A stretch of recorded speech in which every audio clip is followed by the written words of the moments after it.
Hello and welcome to Stretford Paddock. My name is Joe and I'm here for the news today. Sorry, I have these wires on the floor that I've tangled up. It's the 20th of May, Wednesday the 20th of May, and we're here with some pretty decent, some pretty big, some pretty exciting Jadon Sancho updates. This is coming from David Ornstein of The Athletic, formerly of BBC, Tier 1 journalist on Reddit when it comes to Manchester United transfer news, and he has been talking about the very high chance that Jadon Sancho will leave Dortmund and how United are the front runners for his signature.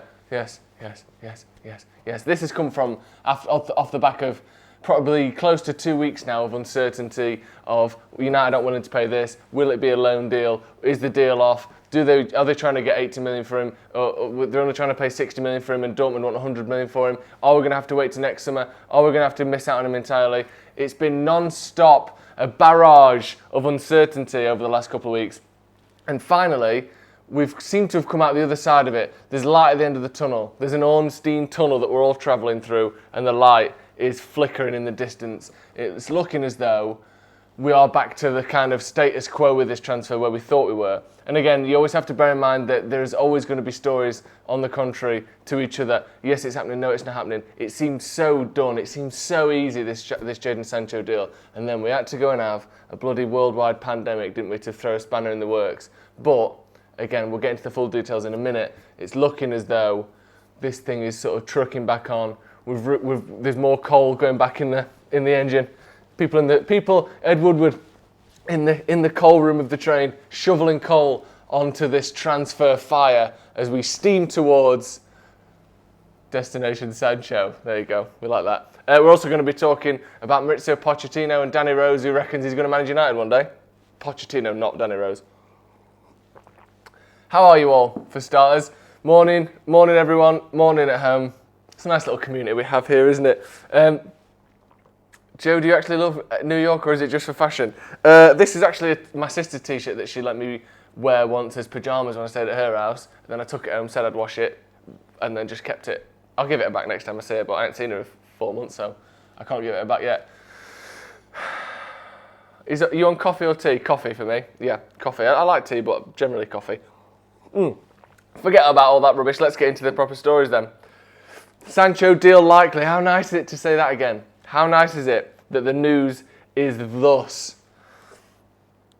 Very high chance that Sancho will join Manchester United, and this is David Ornstein. Sancho remains a very high chance to leave Dortmund this summer, with Manchester United leading the race for the in-demand star. Despite the financial impact of the coronavirus, England international is still attracting plenty of interest, with The Athletic's David Ornstein revealing that the 20-year-old's representatives have held recent conversations with several clubs across the continent. He said there have been recent conversations with Real Madrid and also Liverpool. And although I don't think he'll be going there, let me just repeat that again because it's quite important and I did burp through it.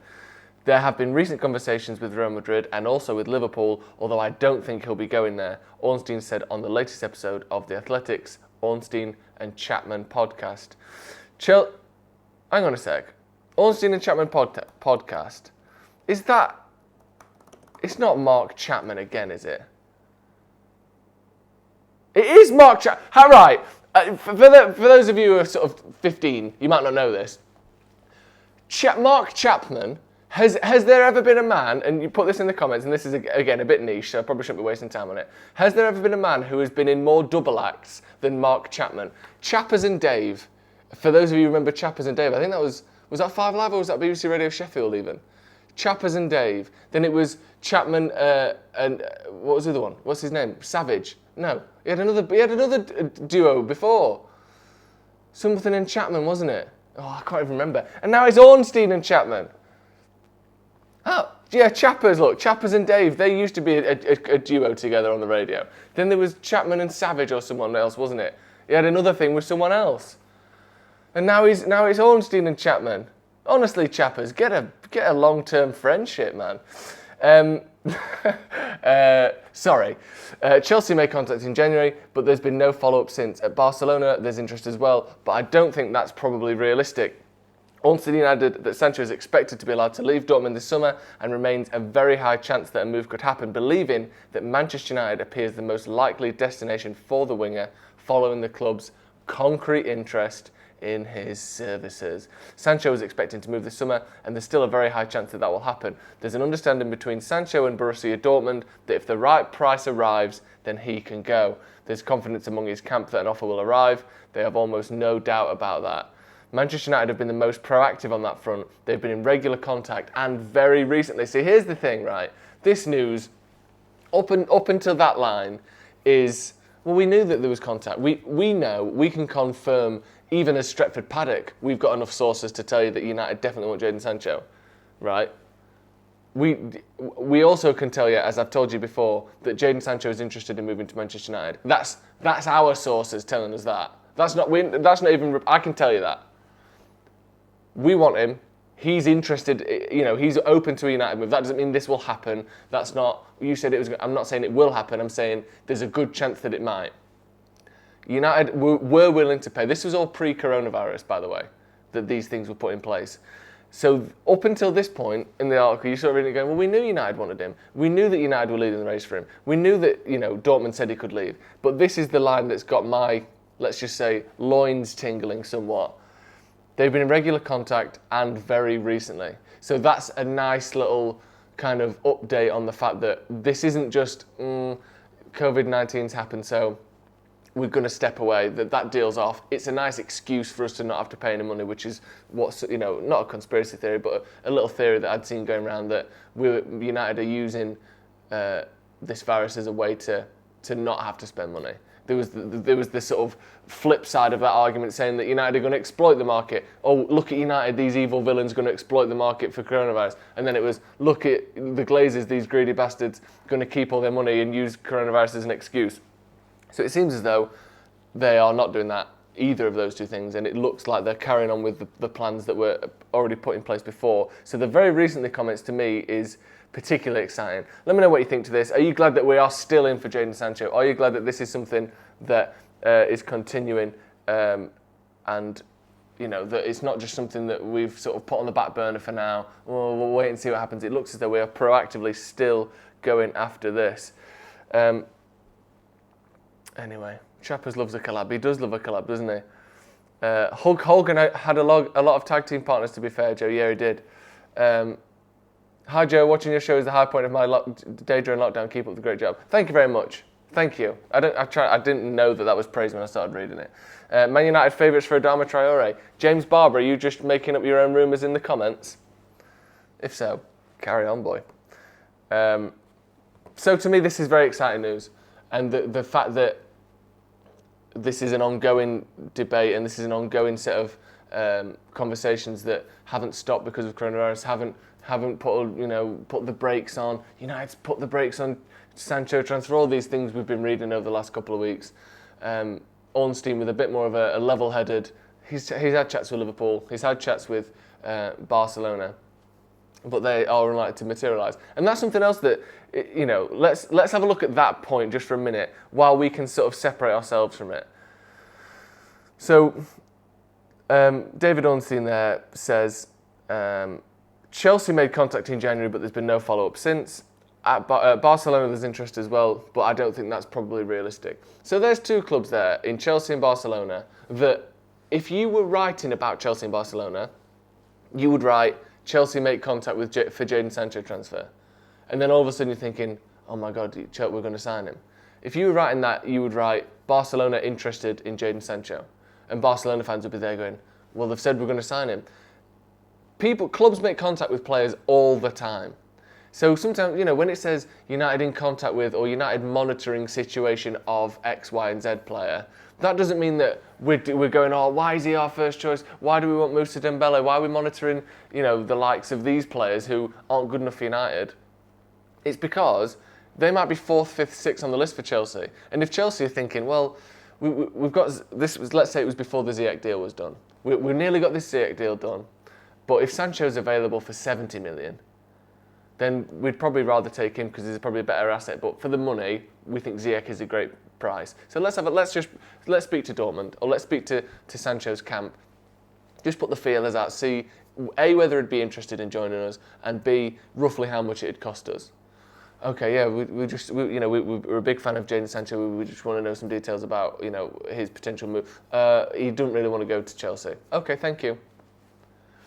And that's all it might be. Or it might be, okay, well, he might be interested, but Dortmund are looking at around 110 million. Right, okay, that's too much for us. Same with Barcelona. Why would you not ring up Jadon Sancho's representatives? Because if you can get him on a good deal, or if he's a huge fan of the club, you might be able to work out some sort of contract or some kind of way of doing the deal that is a bit more financially beneficial to both parties. But what happens is stories are written upon Chelsea made contract in January like they're trying to buy him actively for the rest of summer. When really, they probably just rang up once. And it's not for us. So we've got to bear that in mind when we see stories about United that say, United interested in this guy, United monitoring this guy, contact has been made for this guy. That doesn't mean that he's our first choice. That doesn't mean that contact was made and that we are pursuing actively any deal on the back of that contact. So the way that things are phrased, those two lines are thrown in there sort of willy-nilly by Ornstein, because really they're just sort of, Chelsea made contact but not interested, Barcelona the same. We have to remember that when it's being written about United and there's a whole article being written around a sentence like that actually, first of all, United aren't mugs for trying to contact players that we think aren't good enough for the first team, because sometimes you're left in a situation like we were on January the 31st, where the only options are Josh King and Odion Ighalo. So at that point, you think, well, why don't we have other people lined up? Why are we down to Odion Ighalo, who has proven to be, a lovely loan signing, but at the time there was a lot of controversy and a lot of why. So those sorts of contacts, those bits of conversations with clubs about players further down the pecking order, you get a gist and a sense and a feel for whether maybe one day on a short-term loan, this guy would be interested in joining us. It's not like we're going to spend all of our budget on Moussa Dembele, for instance. I keep saying him because I think he's probably not the top of our targets list. Anyway, just bear that in mind, just something to talk about. Okay, next up then. Next story. And this is an interesting one, actually, because we're looking at Mauricio Pochettino and Danny Rose's comments therein. And I believe that Pochettino's gardening leave is up at Tottenham, and therefore he is free to negotiate with other clubs without compensation or that. But I'm sure he will have been doing that anyway if he wanted to. Because as we know, it's illegal to approach footballers who are, have contracts with other clubs, and yet somehow we've got a deal or contact with Sancho. There's ways of speaking to people's representatives and hearing rumours and find out if they want that. There's ways of making these negotiations that are supposedly illegal and that are barred by contracts. There are a lot of ways of doing these things whilst people are still in contract, whilst this and this and this, because otherwise it would have to be so formal and so, please may we, like asking permission for, I'd like to marry your daughter, please, do I have your consent? It's like that, when really it's like, we're getting married, aren't we, me and you? I'm going to ask your dad as a formality. That's basically how a football transfer works. It's like asking for someone's hand in marriage. You and Sancho kind of come to an agreement that you want to join? Okay, we'll have you. And then we'll put the feelers out to Dortmund. We've already he likes us, we like him. How much do you want for him? It's more that way than, please, may we speak to you about Jadon Sancho? Officially, send. Anyway. Right, Pochettino. This is coming from Danny Rose. Spurs defender Danny Rose, no less. Pochettino will eventually become Manchester United manager, says defender Danny Rose. Because he would know. The on-loan Newcastle left-back also explained the differences between working under Argentine and current boss Steve Bruce. I mean, they both like a pie. Danny Rose says he believes former Tottenham manager Mauricio Pochettino will eventually coach Manchester United. The Argentine is now free to join a new club without any compensation having to be paid to Spurs after his spell of gardening leave officially ended. Excellent. Pochettino is frequently linked with the likes of United, Real Madrid, as well as more recently Danny Rose's loan club Newcastle. So, asked by the lockdown tactics if he thought Pochettino would manage a top club, Rose said, without a doubt. Pressed on where he thought he would end up, he replied, eventually, United.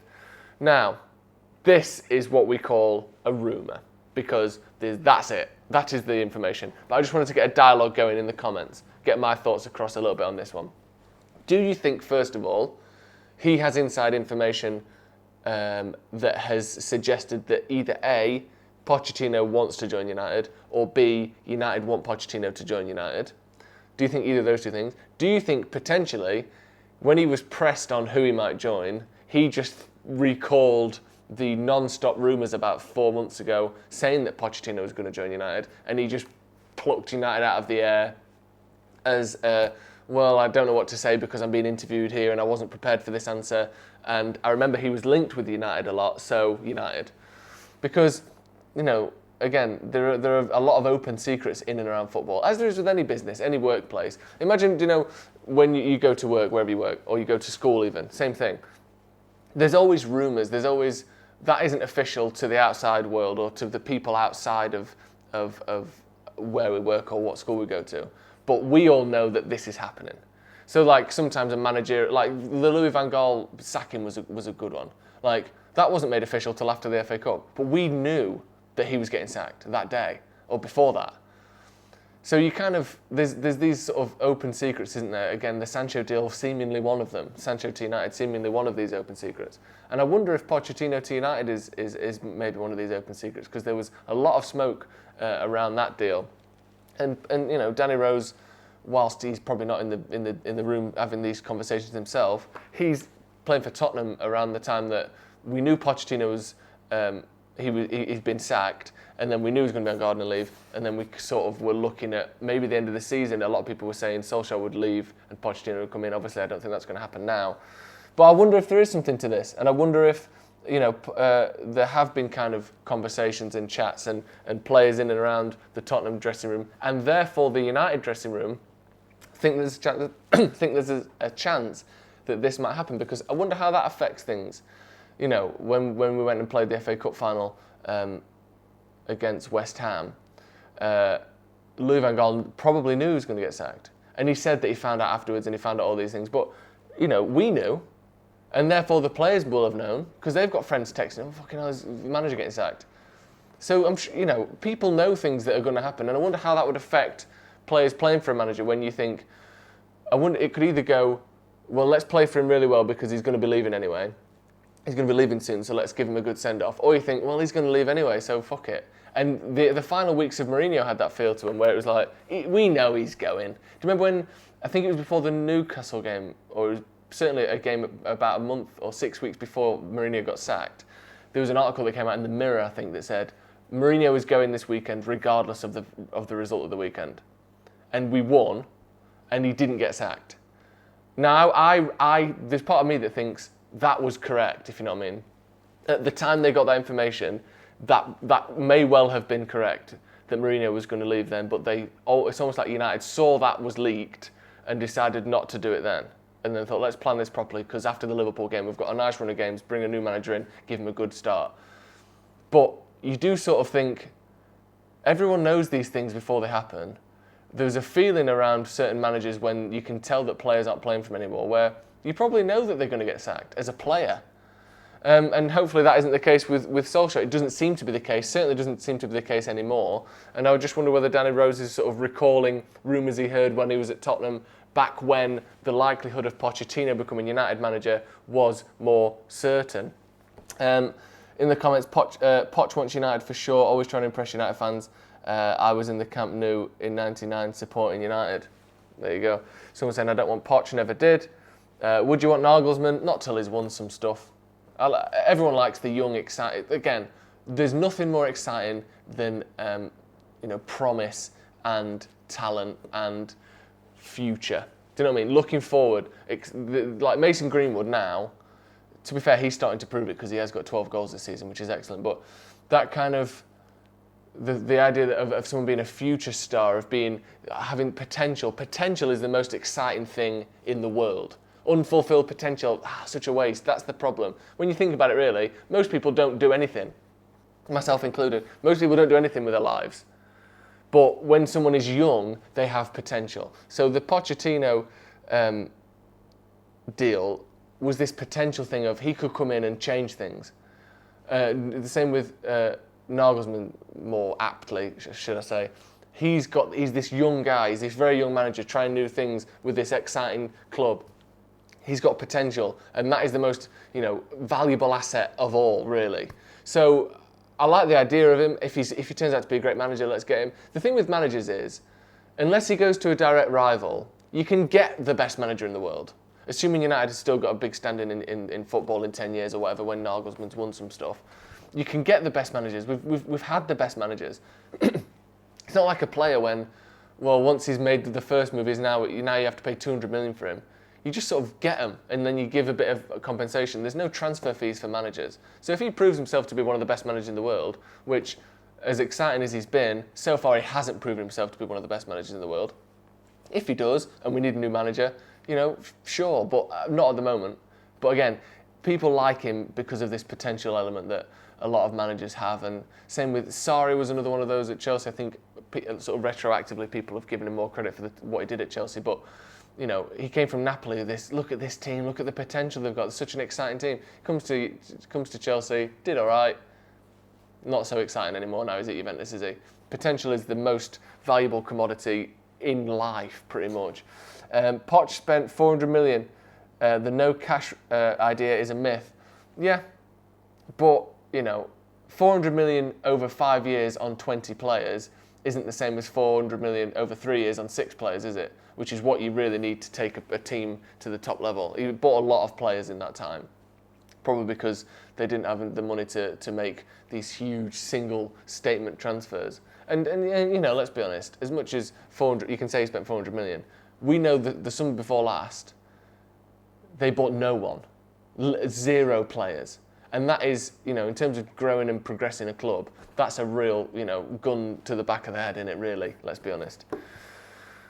The only good thing about winning silverware is that it helps build egos. Yeah, he's got some, let's say, unusual theories on silverware and ego, and I don't necessarily think that translates particularly well to how United view silverware. I've never been one to particularly kind of be excited by the idea of Pochettino. I think he's a good manager. I think if we had him and he was the United manager, I'd support him. I'd look at all the great things he's done. He did take a shit team to the Champions League final. He has done this. He did make Tottenham consistent. I know they didn't, they went from finishing 4th or 5th or 4th to finish 4th or 3rd. But at that level, they spent the least of any of the teams around him. And, he did do good stuff with Tottenham, but I'm not particularly bothered at the moment. I like Solskjaer, and I think for once, for the first time since Ferguson, a manager has got the club in a place that is more exciting, better looking for the future than it was when he arrived. He's been there, 18 months now, Solskjaer, just under. Or probably around 18 months now. And think how much more exciting the team is, and think, you look 2, 3, 4 years into the future, this team is better than it is now. Whereas at any other time under Mourinho, we brought in Zlatan, we brought in older players to fill in gaps. He played Fellaini a lot. He liked Ashley Young. He liked these sorts of players. In 4 or 5 years, you think, this guy's going to be gone. This guy's going to be gone. We're getting a bit older. Smalling and Jones are still in there. Whereas now, you think 3 or 4 years down the line, you've got a 22-year-old Greenwood, a 25-year-old Rashford, a 26-year-old Martial, a 26-year-old McTominay, a 29-year-old Maguire, a 24-year-old Wan-Bissaka. The best players in the side are only going to get better. Whereas, every other era, in 5 years, the best players have got worse. Rooney, under Van Gaal, Schweinsteiger, those sorts of players coming in, not their age. So I'm not looking for a replacement for Solskjaer anytime soon. Anyway. Someone said Ole is a poor man's Rodgers. Well, he's winning the league in Scotland. That's all he's won, isn't it? And any one promotion to the Premier League, I think. He's done well with Leicester, but Claudio Ranieri won the league with Leicester. Do you want Claudio Ranieri at the club? Would you like him to be our next manager? No thanks. Right, that's going to be all from me today. We're going to be back this afternoon for a debate. We're going to be looking a little bit more at Jadon Sancho and how that will affect Mason Greenwood's development at United. So make sure you check that one out. Should be very exciting there. If you want to become a member, click the join button. Check out the tiers. Check out what we're going on. We're going to be bringing out a new members video this week. So if you are a member currently, make sure you check that out. Again, we're going to be doing some FIFA Pro Clubs for the members as well, for the Legends tier. So if you are a Legend, I'm going to give you a message and we'll get that sorted as well. So thank you very much for joining me. Hope you all have a great day. Like I said, we're back at 4 o'clock for the debate. See you in a bit.